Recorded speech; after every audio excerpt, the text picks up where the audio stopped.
লিখেছে না আমি বাইরে কোনো বাস কাটা 10 টাকা তো বেশি দেয় না দুদিন তো কোনো নিউজ আইছে ফোন করে তো কইছে না ভাই কেমনে কি পেঁয়াজু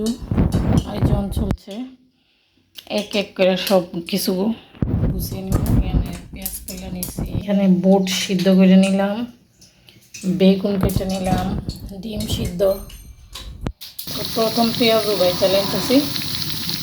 যেহেতু আমার ঘরে মেহমান আছে তার জন্য আগে ভাগে সব রেডি করে ফেলবো তো আলুর চপ দিয়ে দিলাম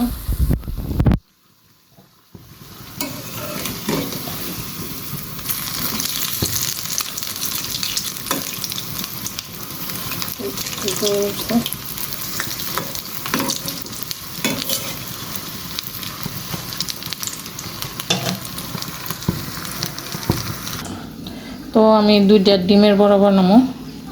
পরে ফাল্টি করবো আমার কাছে ব্রেড গ্রাম নাই তার জন্য শুধু বেসন দিয়ে দিব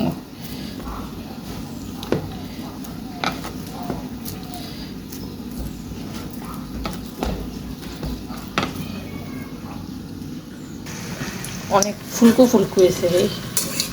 দেখেন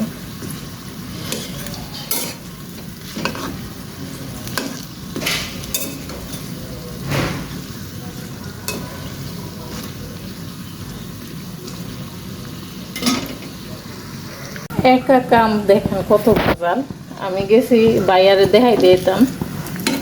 কাজ গুছাইতেছে বুঝে গেছে এই দিকটা উড়াইলেতেছে এটা ডিমের চপটা বেগুনিও ফুলকো ফুলকো হয়েছে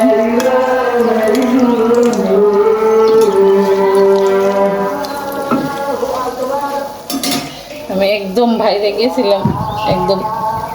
সাউন্ড কমায় গেছি এই যে এই পাশে লাকড়ি যা ছিল সব নেওয়া হয়েছে প্রথম দিনে এই বালুগুলা এখান থেকে সরাই ওই একেবারে কিনে নিয়ে জমাট করছি এই তো এগুলো হচ্ছে এখানে আনছি কাঠকুট টিন ডিজি দিয়া ছিল এখানে পালা ছিল মাটির টালটা কাইটা নিয়ে পাকঘরে দিতেছি বা এই সব কিছু করতেছে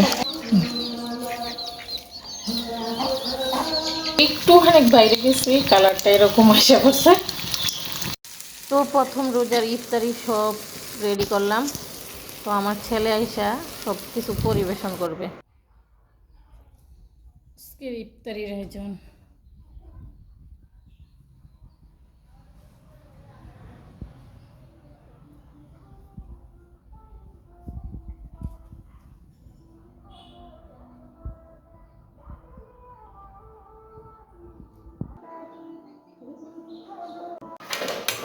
সান বসো তোমার দাদু ইয়া লইব সালাদ তোমার দাদু লো না তোমার দাদু ইয়া হইলে লইব ধুয়ে দো তোমার দাদুরটা তোমার তুমি বসো আসনে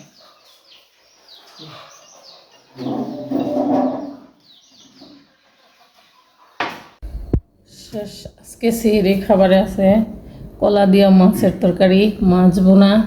আর প্রধান তরকারি হয়েছে মাংস আর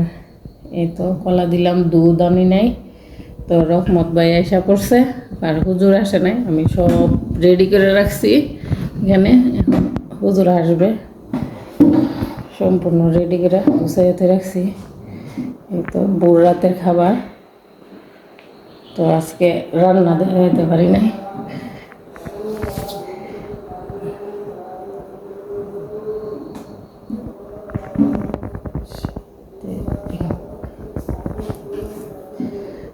তো এক্ষুনি হুজুর আসবে সব কিছু রেডি